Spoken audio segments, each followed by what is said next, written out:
Nagpadala na ng memo ang Blackwater Bossing sa PBA tungkol sa estado ni Troy Rosario, koponan ng Barangay Ginebra. Sinasabing kinukonsidera umano or gusto umano ni Troy na pasukin matapos ang Blackwater. Pamunuan ng TNT ni Coach Chot Reyes, inimbitahan umano si Troy Rosario para kumbinsihin at ang malalaking alok kay Troy sa PBA, sa B-League at sa KBL. Tutukan po natin ang lahat ng yan, pero bago yan, paki-subscribe, like and share na lang muna para pareho tayong updated. Nitong nagdaang Miyerkules, base sa report na inilabas ni Snow Badwa na lumabas sa spin.ph, ipinadala umano ni Blackwater Team Governor Siliman C. ang memo na kumukumpirma sa estado ngayon ni Troy Rosario. Tanong, ano ang nilalaman ng nasabing memo?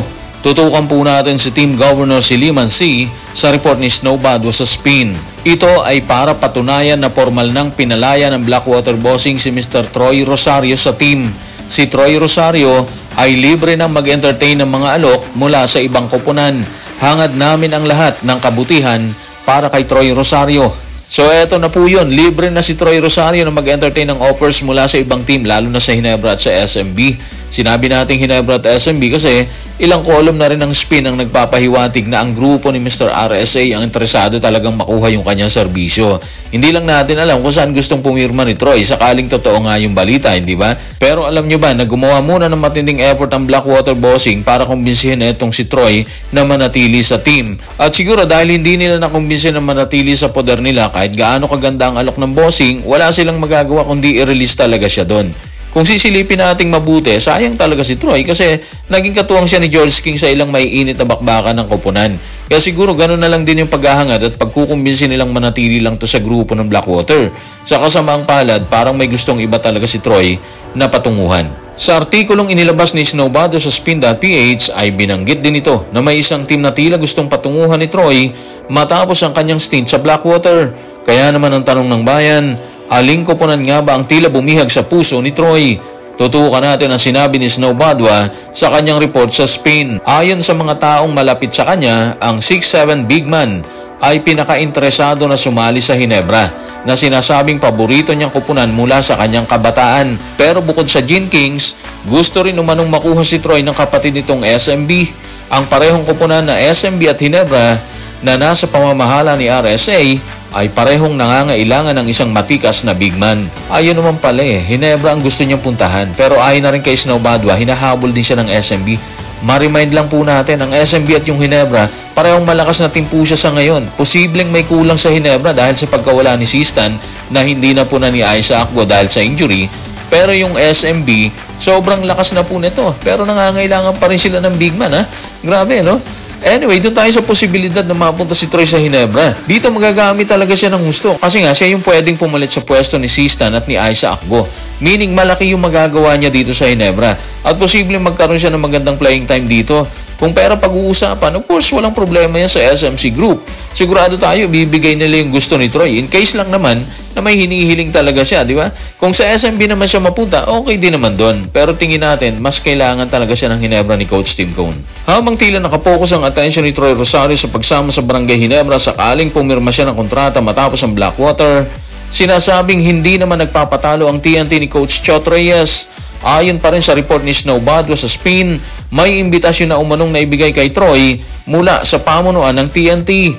Narito ang report. Tutukan natin ang paliwanag ni Snow Badwa sa kanyang report sa Spin. Isang source na nagsabi sa spin.ph na ang second pick ng TNT overall noong 2015 PBA draft ay inimbitahan sa isang meeting kasama si TNT Governor at PBA Chairman Ricky Vargas sa opisina ni team owner Manny V. Pangilinan sa Meralco Building sa Ortigas. Si TNT Team Manager Jojo Lastimosa at Coach Chot Reyes ay posibleng makasama ni Vargas habang si Rosario ay sasamahan ng kanyang ahente na si Danny Espiritu. Okay, so ibig sabihin hindi pa rin sinusukuan si Troy Rosario ng TNT Management kahit noong 2022 ibinigay nila ito sa Blackwater. Parang ganon, di ba? So bakit nila ginagawa yan? Well, isa lang ang sagot dyan. Naisip nila at nakita nila na nagkamali sila sa desisyon na ipamigay si Troy sa Blackwater. Nangihinayang sila ngayon at base sa mga lumalabas na balita na nagsasabing may imbitasyon na si Troy para makipag-usap sa opisina ni MVP or ni Manny B. Pangilinan, seryoso silang masungkit ang matamis na oo ulit ni Troy. Ang problema, parang nakaukit na sa isip ni Troy yung Hinebra ni Coach Tim Cone. Ibig sabihin, ano man ang mangyari, ano man ang makita niyang alok mula sa ibang ball club, priority niya pa rin ang Hinebra. Yun ang dating sa akin, na sa tingin natin, wala namang masama doon kasi nga, alam din niya siguro na mas magagamit siya doon. And at the same time, paborito niyang team yun dati pa. Parang nakahit siya ng 2 ibon sa isang bala lang, di ba? Anyway, hindi pa siya pumipirma ng kontrata. So lahat may posibilidad pa na mangyari. Pwedeng magbago ang isip at pwede rin hindi. Siguro yun ang aabangan natin siya ngayon kung saan talaga siya mapupuntang koponan. Kung tila nagkukumahog ang ilang ball club para makuha ang serbisyo ni Troy, hindi naman maikakailang sayang ang alok ng Blackwater at iba pang liga para lang makuha sana ang kanyang serbisyo. Tanong, magkano nga ba ang umano'y inialok ng Blackwater at ng iba pang liga? Tutukan natin ang report ni Homer Sison sa Spin. Per multiple sources, ang Blackwater ay may nakahaing deal. Kasama ang mga bonus, tatanggap si Rosario ng 900,000 pesos kada buwan sa loob ng 5 taon. Grabe, no? 5 taon po yun, 900,000. Ayon po yan sa source. Sa kasalukuyan, meron din siyang $19,500 sa isang buwan na alok mula sa isang koponan ng B-League ng Japan. Tumatawag din umano ang Korean Basketball League ayon sa ilang source. Grabe po, ganun katindi ang alok kay Troy Rosario. So kung nag-alok ng 900K for 5 years ang Blackwater kay Troy Rosario tapos hindi niya kinagat, ibig sabihin desidido talaga siyang umakyat na lang sa ibang team. Malaki na po kasi yung 900K Secure na rin yung family niya doon. Na dati, yun ang sinasabi niya, di ba? Masecure niya lang yung pamilya niya, okay na. Kasi nga hindi na siya bumabata. Tapos, yung $19,500K kada buwan sa B-League, sobrang laki din po nun.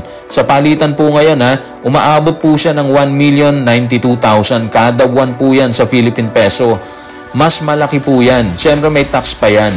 Pero malaki pa rin talaga yung mga alok sa kanya. At dahil ganito yung mga nababalitang alok kay Troy, naniniwala tayo na hindi rin siya basta-basta pipirma sa SMC Group or sa Hinebra kung sakali. Kung hindi rin lang ganun kalaki, di ba? Sure ball yun. Malaki yun. Aware naman siguro yung pamunuan ng SMC na may mga ganung offer. So, panalong-panalo dito si Troy Rosario. So guys, maraming salamat.